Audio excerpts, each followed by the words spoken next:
ಇವತ್ತು ನಾನು ಈರುಳ್ಳಿ ಟೊಮೆಟೊ ಪರಾಟನ ಮಾಡಿ ತೋರಿಸ್ತಾ ಇದ್ದೀನಿ ರೀ. ರೊಟ್ಟಿ ಚಪಾತಿ ತಿಂದು ಬೇಜಾರಾಗಿತ್ತಂದ್ರೆ ಈ ರೆಸಿಪಿಯನ್ನು ಖಂಡಿತನೂ ಟ್ರೈ ಮಾಡಿ ನೋಡಿರಿ. ಇದು ಬ್ರೇಕ್ಫಾಸ್ಟು, ಲಂಚು, ಡಿನ್ನರು ಯಾವುದಕ್ಕಾದ್ರೂ ಮಾಡ್ಕೋಬೋದು. ಈಗ ಒಂದು ಪ್ಯಾನ್ಗೆ ನಾನು 2 ಸ್ಪೂನಾಗಷ್ಟು ಎಣ್ಣೆಯನ್ನು ಹಾಕ್ತಾಯಿದ್ದೀನಿ ರೀ. ಎಣ್ಣೆ ಕಾಯ್ಲಿ ರೀ. ಎಣ್ಣೆ ಕಾಯ್ದ್ಮೇಲೆ 1 ಸ್ಪೂನಾಗಷ್ಟು ಜೀರಿಗೆನ ಹಾಕ್ತಾಯಿದ್ದೀನಿ. ಜೀರಿಗೆನೂ ಫ್ರೈ ಆಗಲಿ ರೀ. ಜೀರಿಗೆ ಫ್ರೈ ಆದಮೇಲೆ ಸ್ವಲ್ಪ ಕರಿಬೇವು ಸೊಪ್ಪನ್ನು ಕಟ್ ಮಾಡಿ ಹಾಕ್ತಾಯಿದ್ದೀನಿ. ಫ್ರೆಶ್ ಆಗಿರೋ ಕರಿಬೇವು ಸೊಪ್ಪಿದ್ರೆ ಹಾಕಿರಿ. 1 ಈರುಳ್ಳಿಯನ್ನು ಹಾಕ್ತಾಯಿದ್ದೀನಿ. ಆದಷ್ಟು ಈರುಳ್ಳಿಯನ್ನು ಸಣ್ಣದಾಗಿ ಕಟ್ ಮಾಡಿ ಹಾಕಿರಿ. ಈಗ ಈರುಳ್ಳಿಯನ್ನು ಹೈ ಫ್ಲೇಮ್ದಲ್ಲಿಟ್ಟೇ ಬೇಯಿಸ್ತೇನೆ. ಸ್ವಲ್ಪ ಸಾಫ್ಟ್ ಆದರೆ ಸಾಕ್ರಿ. ನೋಡಿ, ಈಗ ಈರುಳ್ಳಿ ಸಾಫ್ಟ್ ಆಗ್ಯಾವ್ರಿ. ಇದಕ್ಕೆ ನಾನು ಇಲ್ಲಿ ಒಂದು ಅರ್ಧ ಸ್ಪೂನಾಗಷ್ಟೇ ಅಜ್ವಾನನ್ನು ಹಾಕ್ತಾಯಿದ್ದೀನಿ ರೀ. ಅಜ್ವಾನ್ ಹಾಕಿರಿ, ಫ್ಲೇವರ್ ತುಂಬಾ ಚೆನ್ನಾಗಿ ಬರ್ತದೆ. ಸ್ಕಿಪ್ ಮಾಡಬೇಡಿ.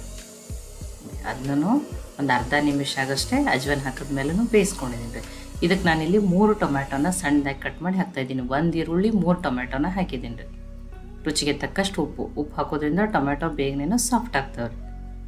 ನೋಡಿ, ಆ ಟೊಮ್ಯಾಟೊನು ಬೇಯಿಸ್ಕೊತೀನಿ ರೀ. ಟೊಮ್ಯಾಟೊನೂ ಹೈ ಫ್ಲೇಮ್ದಲ್ಲಿಟ್ಟು ಒಂದು 2 ನಿಮಿಷ ಆಗಷ್ಟು ಬೇಯಿಸ್ಕೊಂಡಿದ್ದೀನಿ ರೀ. ಇದಕ್ಕೆ 1 ಸ್ಪೂನಾಗಷ್ಟೇ ರೆಡ್ ಚಿಲ್ಲಿ ಪೌಡ್ರ್ ಹಾಕ್ತಾಯಿದ್ದೀನಿ. ಖಾರ ನೀವು ನೋಡ್ಕೊಂಡು ಹಾಕೋರಿ. ಒಂದು ಸ್ವಲ್ಪ ಅರಿಶಿನ 1/4 ಟೀ ಸ್ಪೂನಾಗಷ್ಟು. 1 ಸ್ಪೂನಾಗಷ್ಟು ಗರಂ ಮಸಾಲನ ಹಾಕ್ತಾಯಿದ್ದೀನಿ. ಒಂದು ಅರ್ಧ ಸ್ಪೂನಾಗಷ್ಟು ಧನಿಯಾ ಪೌಡ್ರು. ಈಗ ಅದನ್ನು ಮಿಕ್ಸ್ ಮಾಡ್ಕೊತೀನಿ ರೀ. ಆ ಮಸಾಲೆನೂ ಈರುಳ್ಳಿ ಟೊಮೆಟೊ ಜೊತೆ ಚೆನ್ನಾಗಿ ಮಿಕ್ಸ್ ಆಗಲಿ ರೀ. ನೋಡಿ, ಈಗೆಲ್ಲ ಮಿಕ್ಸೂ ಆಗೈತಿ ಮತ್ತು ಮಸಾಲೆನೂ ಚೆನ್ನಾಗಿ ಬೇಯ್ದದೆ ರೀ. ಇದಕ್ಕೆ ನಾನು ದೊಡ್ಡ ಸ್ಪೂನ್ದಿಂದನೇ 1 ಸ್ಪೂನಾಗಷ್ಟು ಕಸೂರಿ ಮೆಂತ್ಯನ ಹಾಕ್ತಿದ್ದೀನಿ. ಕಸೂರಿ ಮೆಂತ್ಯನ ಕಂಪಲ್ಸರಿಯಾಗಿ ಹಾಕಿರಿ. ಫ್ಲೇವರ್ ತುಂಬಾ ಚೆನ್ನಾಗಿ ಕೊಡ್ತದೆ. ಒಂದು ಸ್ವಲ್ಪ ತೊಳೆದು ಕಟ್ ಮಾಡಿ ಇಟ್ಕೊಂಡಿರುವಂಥ ಕೊತ್ತಂಬರಿ ಸೊಪ್ಪು. ಈಗ ಅದನ್ನು ಮಿಕ್ಸ್ ಮಾಡ್ಕೊಂಡ್ರಿ. ನೋಡಿ, ಕೊತ್ತಂಬರಿ ಕಸೂರಿ ಮೆಂತ್ಯನೂ ಮಿಕ್ಸ್ ಆಗೈತಿ. ನಾನು ಗ್ಯಾಸನ್ನು ಆಫ್ ಮಾಡ್ತೀನಿ. ಇದು ಕಂಪ್ಲೀಟಾಗಿ ಆರಲಿದೆ. ಆರಿದ್ಮೇಲೆ ಯೂಸ್ ಮಾಡ್ತೀನಿ ನಾನು. ನೋಡಿ, ನಾನು ಇಲ್ಲಿ ಥಂಬ್ನೇಲ್ ಮಾಡ್ಕೊಳಕ್ಕೆ ಹೋಗಿದ್ದೆ. ಅದಕ್ಕೆ ಆ ಹಿಟ್ಟು, ಇಲ್ಲಿ ಗೋಧಿ ಹಿಟ್ಟನ್ನು ತೊಗೊಂಡಿದ್ದೀರಿ. ಆ ಗೋಧಿ ಹಿಟ್ಟು ಅದರೊಳಗನೆ ಆ ಟೊಮೆಟೊ ಈರುಳ್ಳಿ ಇದ್ರ ಮಸಾಲೆ ಒಳಗನೆ ಸ್ವಲ್ಪ ಬಿದ್ದದ್ರಿ ಅದು. ನೋಡಿ, ನಾನು ಸೋಸ್ ಇಟ್ಕೊಂಡಿರುವಂಥ ಗೋಧಿ ಹಿಟ್ಟನ್ನು ತೊಗೊಂಡಿದ್ದೀನಿ. ಈ ಮಸಾಲೆ ಎಷ್ಟು ಹಿಡಿಸ್ತದಲ್ರಿ ಅದರಲ್ಲಿ ನೀವು ನೋಡಿಬಿಟ್ಟು ಗೋಧಿ ಹಿಟ್ಟನ್ನು ಹಾಕೋಬೇಕ್ರಿ. ದೊಡ್ಡ ಬಟ್ಲೆ 1 ಬಟ್ಲಾಗಷ್ಟಂತೂ ಹಿಡಿಸ್ತದ್ರಿ ಇದು ಹಿಟ್ಟು. ಒಂದು 3 ಸ್ಪೂನಾಗಷ್ಟು ಕಡಲೆ ಹಿಟ್ಟು ಅಥವಾ ಕಡಲೆಬೇಳೆ ಹಿಟ್ಟನ್ನು ಹಾಕ್ತಾಯಿದ್ದೀನಿ. ಟೇಸ್ಟ್ ಚೆನ್ನಾಗಿ ಬರ್ತದೆ ರೀ. ಇದ್ರೆ ಹಾಕ್ರಿ, ಇಲ್ಲದ್ರೂ ನಡೀತದೆ. ಸ್ಕಿಪ್ ಮಾಡ್ರೂ ನಡೀತದೆ. ಈಗ ಇದನ್ನು ಮಿಕ್ಸ್ ಮಾಡ್ಕೊತೀನಿ ರೀ. ಆ ಮಸಾಲೆ ಎಲ್ಲ ಹಿಟ್ಟಿಗೆ ಚೆನ್ನಾಗಿ ಹತ್ಬೇಕು ರೀ. ನಿಮ್ಗೆ ಸ್ವಲ್ಪ ಉಪ್ಪು ಕಡಿಮೆ ಅನಿಸಿದ್ರೆ ಇನ್ನೊಂದು ಸ್ವಲ್ಪ ಉಪ್ಪನ್ನು ಹಾಕೋರಿ. ನೋಡಿ, ಈಗ ಅಷ್ಟು ಹಿಟ್ಟು ಉಳ್ದರಿ. ದೊಡ್ಡ ಬಟ್ಲೆ 1 ಬಾಟ್ಲಾಗಷ್ಟು ಹಾಕ್ಕೊಂಡಿದ್ದೀನಿ ನಾನು.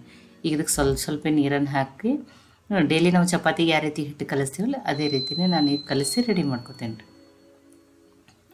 ನೋಡಿ, ಆ ಮಸಾಲೆ ಎಷ್ಟು ಹಿಡಿತಿಲ್ಲ ಅದ್ರ ತಕ್ಕಂಗೆ ನೋಡಿ ಹಿಟ್ಟನ್ನು ಹಾಕೋರಿ. ನೋಡಿ, ಬರೀ ಮತ್ತು ಮಸಾಲೆ ಕಡಿಮೆ ಹಿಟ್ಟು ಜಾಸ್ತಿ ಆಗಬಾರ್ದು. ನೋಡಿ, ಈ ರೀತಿ ಸಾಫ್ಟಾಗಿಯೇ ಕಲಿಸಿದ್ದೀನಿ.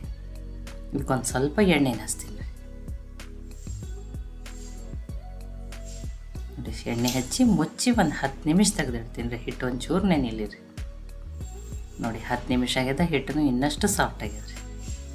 ನೋಡಿರಿ, ಈಗ ನಾನು ನಿಮ್ಗೆ ಲಟ್ಟಿಸಿ ತೋರಿಸ್ತೀನಿ ರೀ.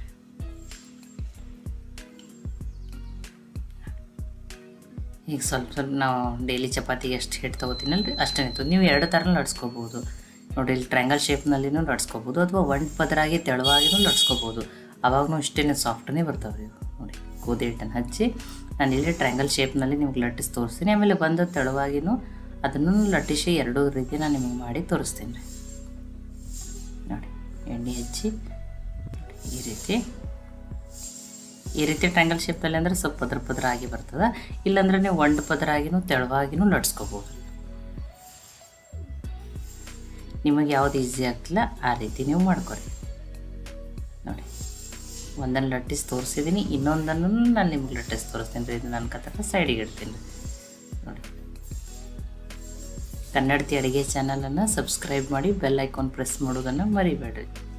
ನಿಮಗೆ ದಿನಾಲೂ ರೊಟ್ಟಿ ಚಪಾತಿ ತಿಂದು ಬೇಜಾರಾಗಿತ್ತಂದ್ರೆ ಇದನ್ನು ಖಂಡಿತನೂ ಟ್ರೈ ಮಾಡಿ ನೋಡಿರಿ. ನೋಡಿ, ಇವ್ನು ಬಿಸಿ ಬಿಸಿ ಹಾಗೇನೂ ತಿನ್ಬೋದು ರೀ. ಪಲ್ಯ ಬೇಡ, ಏನು ಚಟ್ನಿ ಬೇಡ, ಮೊಸರು ಬೇಡ, ಹಾಗೇನೇ ಟೇಸ್ಟ್ ಚೆನ್ನಾಗಿರ್ತದೆ ರೀ ಇದು. ನೋಡಿ, ಬೇಯಿಸಿ ಹಾಕೋದ್ರಿಂದ ಟೇಸ್ಟ್ ಇನ್ನೂ ಚೆನ್ನಾಗಿ ಬಂದಿರ್ತದೆ ರೀ. ನೋಡಿ, 2 ಲಟ್ಟಿಸಿ ತೋರಿಸಿದ್ದೀನಿ. ಆಲ್ರೆಡಿ ತವೆನೂ ಕಾಯ್ಲಿಕ್ಕೆ ಇಟ್ಟಿದ್ದೆ ರೀ. ಇದಕ್ಕೊಂದು ಸ್ವಲ್ಪ ತುಪ್ಪ ಹಚ್ಚಿ ಬೇಯಿಸ್ತೀನಿ ರೀ. ನೀವು ಎಣ್ಣೆ ಹೆಚ್ಚು ಬೇಯಿಸ್ಬೋದು.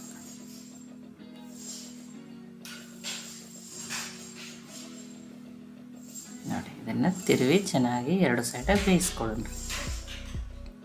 ನೋಡಿರಿ, ಈ ಥರ ಪದರ ಆಗ್ತೈತಿ. ಮತ್ತು ನೋಡಿರಿ ಎಷ್ಟು ಚೆನ್ನಾಗಿ ಉಬ್ಬಿ ಬರ್ತದೆ ರೀ ಇದು.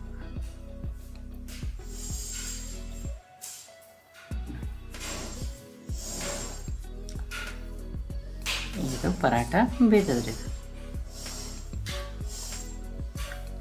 ನೋಡಿ, ಇದನ್ನು ಪ್ಲೇಟಿಗೆ ಹಾಕೋತೀನಿ ರೀ. ನೋಡಿ ನಾನಿಲ್ಲಿ ನೋಡಿ ಈ ರೀತಿ ತೆಳುವಾಗಿ ಒಂದು ಪದರ ಈ ರೀತಿನೂ ಲಟ್ಟಿಸ್ಬಿಟ್ಟು ತೋರಿಸಿನಿ ರೀ. ಟ್ರ್ಯಾಂಗಲ್ ಶೇಪ್ದಲ್ಲಿನೂ ಎರಡು ನೋಡಿ ಎಷ್ಟು ಸಾಫ್ಟ್ ಇರ್ತಾವೆ ರೀ, ತುಂಬಾ ಸಾಫ್ಟ್ ಇರ್ತಾವೆ ರೀ. ಇವ್ನು ಬಿಸಿ ಬಿಸಿ ಇನ್ನೊಂದು ಸ್ವಲ್ಪ ತುಪ್ಪ ಹಚ್ಕೊಂಡು ತಿನ್ನಿರಿ, ತುಂಬಾ ಟೇಸ್ಟ್ ಇರ್ತಾವೆ ರೀ. ಅಥವಾ ಶೇಂಗಾ ಚಟ್ನಿ, ತುಪ್ಪ, ಮೊಸರು ಯಾವುದಕ್ಕಾದ್ರೂ ತಿನ್ಬೋದು. ನೋಡಿ ತುಂಬಾ ಸಾಫ್ಟಾಗಿ ತುಂಬಾ ಟೇಸ್ಟಿಯಾಗಿ ಬಂದಿರ್ತವೆ. ಈ ಈರುಳ್ಳಿ ಟೊಮ್ಯಾಟೊ ರೆಸಿಪಿ ಈ ಈರುಳ್ಳಿ ಟೊಮ್ಯಾಟೊ ಪರಾಟ ರೆಸಿಪಿ ನಿಮ್ಗೆ ಇಷ್ಟ ಆಗಿದ್ರೆ ಲೈಕ್ ಮಾಡಿ, ಶೇರ್ ಮಾಡಿ, ಕಮೆಂಟ್ ಮಾಡಿರಿ. ಖಂಡಿತನೂ ಟ್ರೈ ಮಾಡಿ ನೋಡಿರಿ. ಮತ್ತೆ ಒಳ್ಳೆ ರೆಸಿಪಿ ಜೊತೆ ಸಿಗೋಣ. ಎಲ್ಲರಿಗೂ ಧನ್ಯವಾದಗಳು.